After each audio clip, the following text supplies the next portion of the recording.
Hey everyone, it's Patrick from Patrick and Friends Music. And today we're going to learn our E major chord and our A minor chord. The reason why we're learning them together is because the shape they use and the fingers they use are actually exactly the same. The only difference is that they use a different set of strings. Then what we're going to do is learn some strumming patterns to play on these chords. All right, let's zoom in and get right to it. So we're going to learn our E major chord first. Now for this chord, you may be looking at our chord chart and you may be wondering, wow, that's awfully similar to E minor. And you'd be right. It's actually our E minor chord, just with one extra finger. So to start off, we're going to use our middle finger on the 2nd fret of our A string, our ring finger on the 2nd fret of our D string, and our index finger or our 1st finger on the 1st fret of our G string. Now we're going to use all 6 strings for this chord, so that means our E, B, and high E string are all going to be open or have no fingers on them. So try playing all 6 strings together.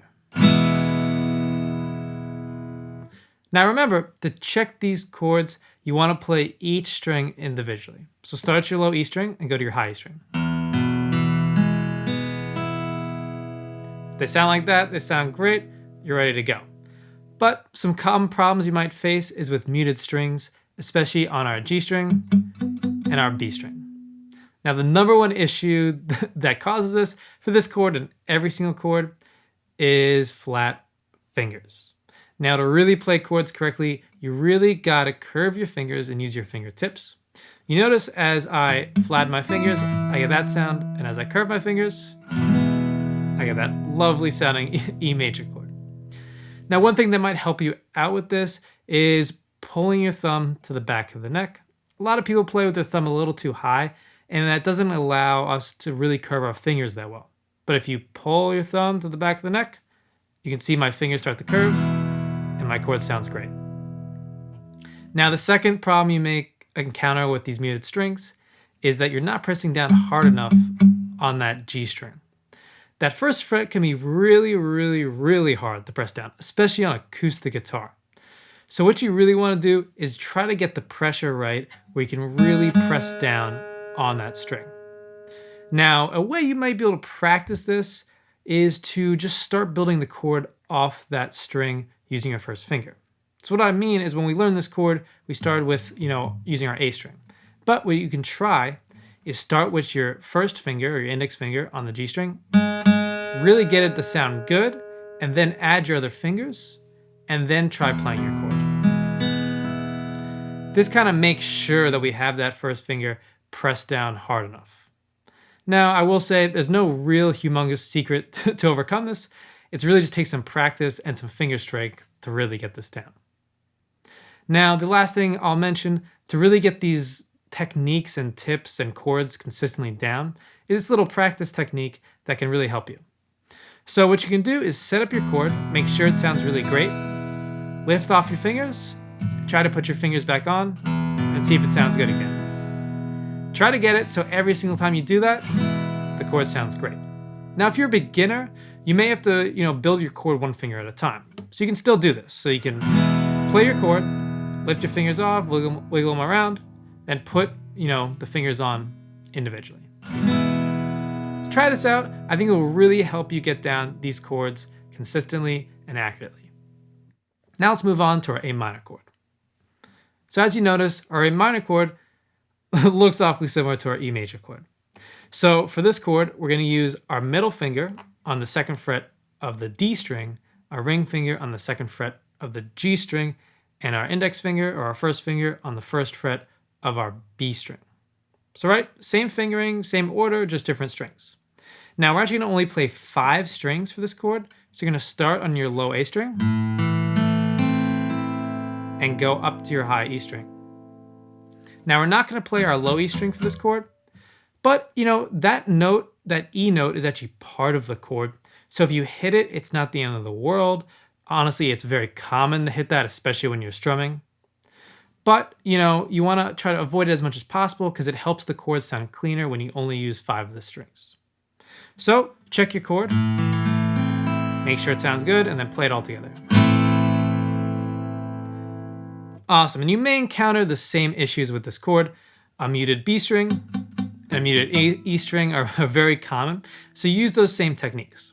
curve your fingers, pull your thumb to the back of the neck, play your chord, take your fingers off, put it back on again, and then build your chord, but this time start on your first finger of the B string and then build the rest of your chord. All right, try these techniques, get these chords down.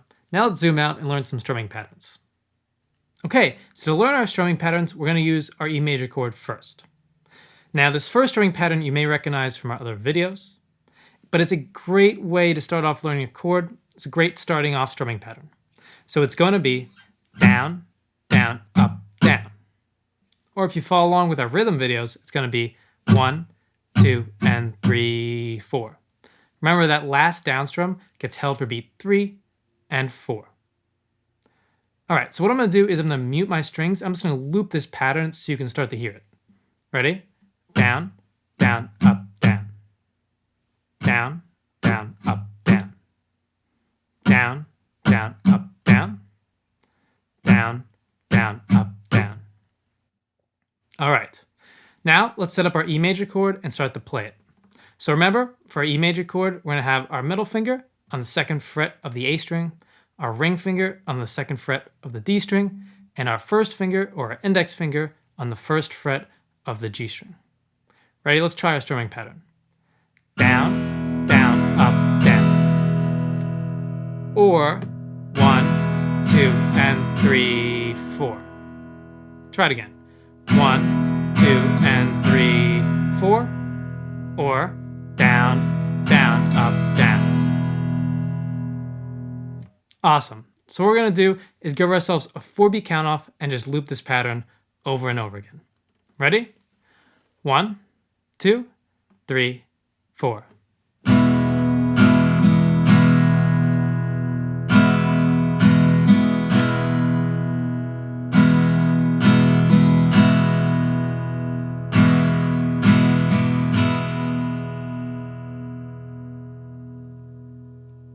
Awesome. Let's get on to our second strumming pattern. Now the second strumming pattern is a little more complicated and may be for someone a little more advanced, but still try it if you're just starting off. So our second strumming pattern is going to be down, down, up, or 1, 2, and 3, 4, and.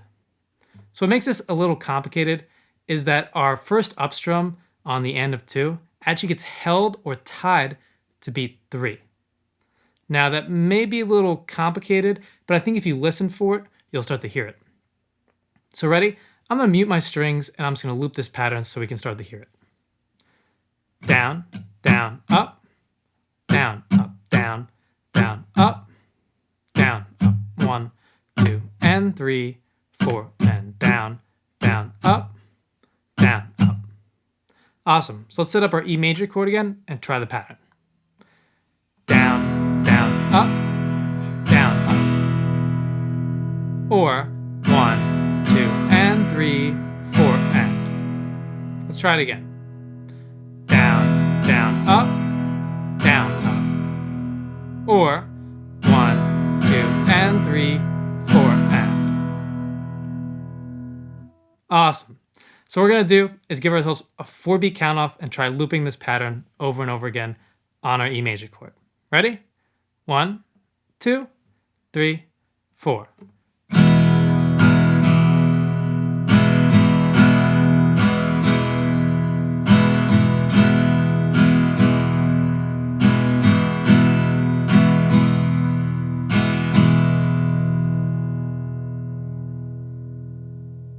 Awesome. All right, now let's try our strumming patterns on our A minor chord.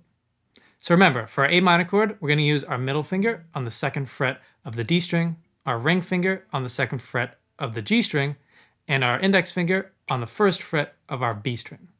So our first strumming pattern is down, down, up, down, or 1, 2, and 3, 4. Try it again. Down, down, up, down, or 1, 2, and 3, 4. Awesome. Let's give ourselves a 4-beat count off and try looping this strumming pattern over and over again. Ready? 1, 2, 3, 4.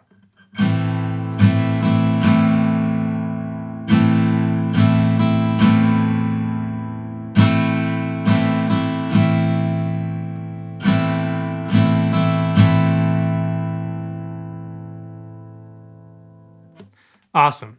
Just a quick reminder if you've checked out our other videos, but with our strumming, remember on our up strums, you actually don't need to hit all 5 of the strings.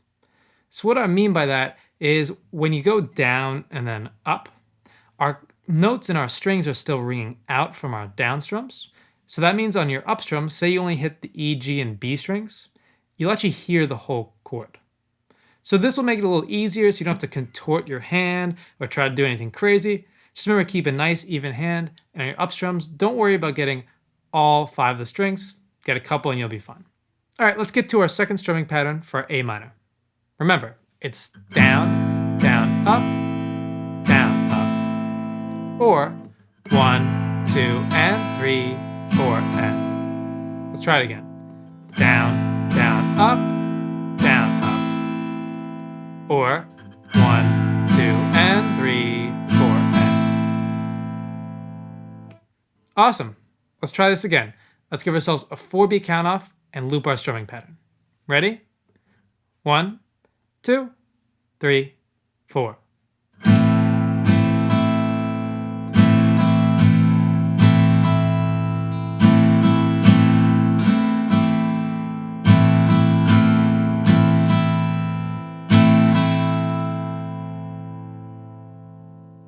Awesome. If you enjoyed this video and you also like the other videos on our channel, check out the Patrick & Friends Music Company Patreon page. There you can find exclusive content not on YouTube and opportunities that you can take advantage of. There'll be a link in the description below. Make sure you check it out. Hope you enjoyed learning our E major and our A minor chords with us. Now remember to follow the steps. Get the fingering down, then hit each string to make sure they all sound good. Finally, add your strumming patterns. Make sure you check out our other chord videos where we'll learn new chords, strumming patterns, and then we'll put them all together and learn how to play a chord progression by switching between the chords. Now, I hope to see you in the other videos, but in the meantime, happy practicing.